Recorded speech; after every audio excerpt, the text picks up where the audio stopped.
Sirsa seat का माहौल दिनों दिन बदलता जा रहा है और एक तरफा माहौल हो रहा है। 2-3 दिन से तो बिल्कुल ही गांव में और शहर में लोगों ने मन बना लिया कि एक बनी बनाई और दृढ़ सरकार के साथ हमें जाना है, मोदी जी के साथ हमें जाना है और भारतीय जनता पार्टी को वोट देना है, क्योंकि वहाँ कुछ भी स्पष्ट नहीं है। दूसरी तरफ तो आजकल तो हर गांव और शहर का लोग इतने समझदार हैं, हर इंसान को समझ है कि वोट कहाँ डालना है, तो लोगों ने मन बना लिया है। और बिल्कुल आप देख रहे हैं कि पूरे हिंदुस्तान में और हरियाणा में पूरे में ही हवा बदली है 3 दिनों से। और मुझे तो लगता है कि 10 की 10 सीटें ही भारतीय जनता पार्टी की झोली में जाएंगी। प्रचार के लिए दिग्गज भी अब उतर रहे हरियाणा में, इस कड़ी में सिरसा का भी कोई कार्यक्रम बना है? जी, 20 तारीख को सिरसा में तो सिरसा की जनता जो चाह रही थी, सिरसा के लोग जो चाह रहे थे, और कहते हैं ना कि कुदरती केंद्र से वो ही उनको मिले हैं। और सब लोग चाह रहे थे कि योगी जी एक दफ़ा सिरसा आए। तो 20 तारीख को माननीय आदित्यनाथ योगी जी सिरसा आ रहे हैं। और मैं तो सिरसा वासियों से यही कहूँगा कि बाबा सरसाई नाथ की नगरी है और योगी जी भी उसी संप्रदाय से और जुड़े हुए हैं। तो वो आज अपने शहर में आ रहे हैं सिरसा में। और 20 तारीख की करो इतनी भव्य तैयारी, आ रहे हैं भगवान धारी। तो योगी योगी जी का युवाओं पर बहुत करे तो इस तरह को कैसे कर सकता है? मुझे लग रहा है कि आसपास शहर में कोई जगह ही नहीं थी कि लाखों लोग जहां इकट्ठा हो सके। बड़ी से बड़ी जगह थी, जो बड़ी अनाज मंडी है, वहां 20 तारीख को पूरा शहर वहां उमड़ेगा। और मेरी यही है कि पूरा शहर उनको सुनने के लिए और देखने के लिए आए और आदित्य योगीनाथ जी का इतना भव्य भव्य स्वागत करें इस धर्म नगरी में कि उनको लगे कि यहाँ से बहुत भारी विजय हो। पंजाबी कलाकार करे कलाकार तो यार आप लोग सभी हो, कलाकारों की जरूरत ही क्या है, ठीक है ना। योगी जी के आगे किसी कलाकार की जरूरत है फिर? भाई साहब, हमारी सैलरी का ध्यान है कि चाहे प्रधानमंत्री मोदी चाहे कितनी भी बड़ी रैलियां कर लो, लेकिन 4 जून के बाद सरकार को चलना होगा।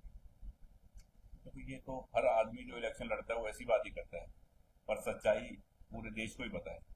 और मुझे लगता है आपको ही पता होगी कि क्या पोजीशन है।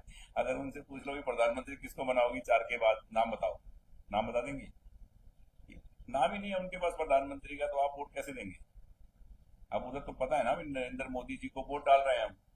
कांग्रेस या कोई पार्टी ऐसा बोल रही है कि कौन प्रधानमंत्री बनेगा, हम किसको वोट दें? शैलजा जी भी नहीं बोल रहे कि प्रधानमंत्री ये बनेगा आप इसलिए वोट दो। और वो तो सबको ही पता है, सिरसा वालों को तो पता ही है कि वो हिसार से हैं, बाहर से हैं और चले जाएंगी बाहर। फिर वो एक बात और बोल देती हैं कि इसके बाद करो हरियाणा की तैयारी। मतलब ये इलेक्शन करो, 4 महीने के बाद रिजाइन दे दूंगी और हरियाणा के चुनाव वहां से लड़ूंगी। तो ये कोई मजाक थोड़ी है, बार बार इलेक्शन थोड़ी होंगे, तो लोग बार बार इलेक्शन नहीं करवाएंगे, इसीलिए वो वोट ही एक तरफा डाल देंगे।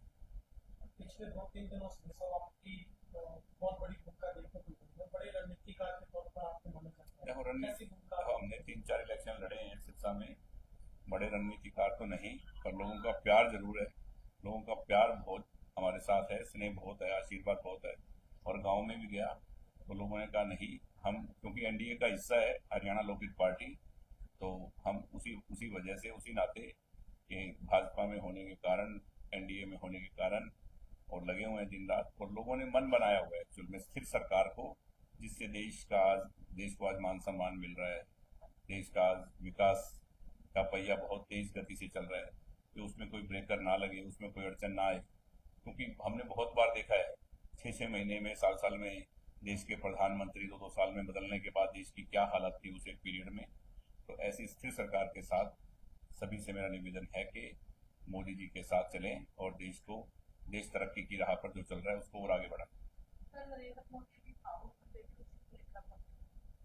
वो जो सच्चा इंसान है ना, वो अपनी बात पे कभी कभी भावुक भी हो जाते हैं, क्योंकि उनको उनको तो आपके लिए करना है, इसीलिए आपको कहते हैं कि हमारा परिवार है। जैसे मैं सिरसा में कभी भी ऐसी बात नहीं सोचता कि सिरसा के मेरे कोई वोटर है। मैं सिरसा को कहता हूँ मेरा परिवार है। यहाँ मेरे पास जो कुछ है वो सिरसा के लिए है, तन मन धन। चाहे वो कोरोना काल आया, चाहे कोई विपत्ति आई, चाहे कोई धर्म का काम हुआ, मेरी इच्छा रहती है कि अपने परिवार के बीच में और अपने शहर के बीच में मैं जो कुछ कर सकूं वो करूं। तो पूरा हिंदुस्तान उनका अपना है, तो उनको किसी बात पे लग रहा है कि कोई ऐसा कुछ हो रहा है तो वो हो जाता है इंसान को, बड़ी बात नहीं है। पूरा सीएम मनोरम कश्मीर का शुरुआत से आपने काफी विश्वास है, उस विश्वास पर आपने कितना करने उनको विश्वास किसी बैठे हैं यार आपके सामने, उनका विश्वास रहा है तो हम भी उनके साथ रहे हैं। पूरा विश्वास उनका रहा है कि हमने एक बार उनसे कमिटमेंट की है कि हम आपके साथ हैं, तो वो इसी वजह से की है कि मेरे शहर के जो काम है वो करें, क्योंकि मेरे शहर का जो लोग हैं, जो मेरे साथ हैं, मेरे साथी हैं, मेरा परिवार है, वो जुड़ा हुआ है गांव के शहर के लोग, कि जो ये बोलेंगे वो काम करवाएंगे। और वो काम सरकार से हम बोला बोला मैंने खट्टर साहब से, उन्होंने किए। इस वजह से दोनों का आपस में तालमेल, तो दोनों हाथों से ही ताली बजती है ना।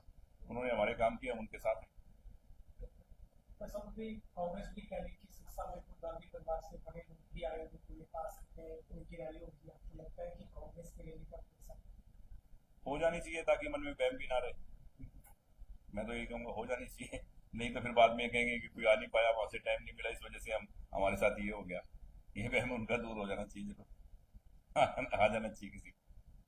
जनता पार्टी के जो सचिन गांधी की तरफ से विधानसभा स्पीकर को आज लिख कर दिया गया है याचिका लगाई कि योगीराज सियाल और रामनिवास सूचक के खिलाफ दोनों पार्टी की खिलाफत करके इनकी सदस्यता रद्द कर दी है। आप इस बारे में क्या कहते हैं, क्योंकि वो सत्ता में आपके साथ बीजेपी सरकार में भाई साहब, ये अब इनके आपस की लड़ाई शुरू हो गई। और मैंने तो पहले ही बोला था, मैंने वो 2 साल पहले, 2.5 साल पहले ही बोला था कि कोई इनके साथ है नहीं, ना ये किसी के साथ है। ये तो एक बेमतलब का जननायक जनता पार्टी, एक 10 लोगों का नाम अपने साथ जोड़े हुए थी। मैंने कहा जिस दिन इनको अलग करोगे सरकार से, उस दिन कोई भी इनके साथ नहीं रहेगा। और वो दिन आपके सामने है। ना लोग इनको शहर में देखना पसंद करते, ना गांव में। कहीं से भी 10 की 10 सीटों पे जमात जब्त होगी।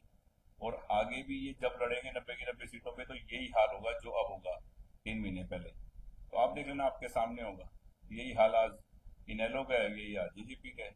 10 की 10 सीटों पे जमात जब्त है, क्योंकि लोग, मतलब लोगों को ना आखिर में समझ आ चुकी है इनकी बातें, कि ये गुमराह करते हैं लोगों को, झूठ बोलते हैं। तो लोग सब समझे हुए हैं इनके पास क्या है।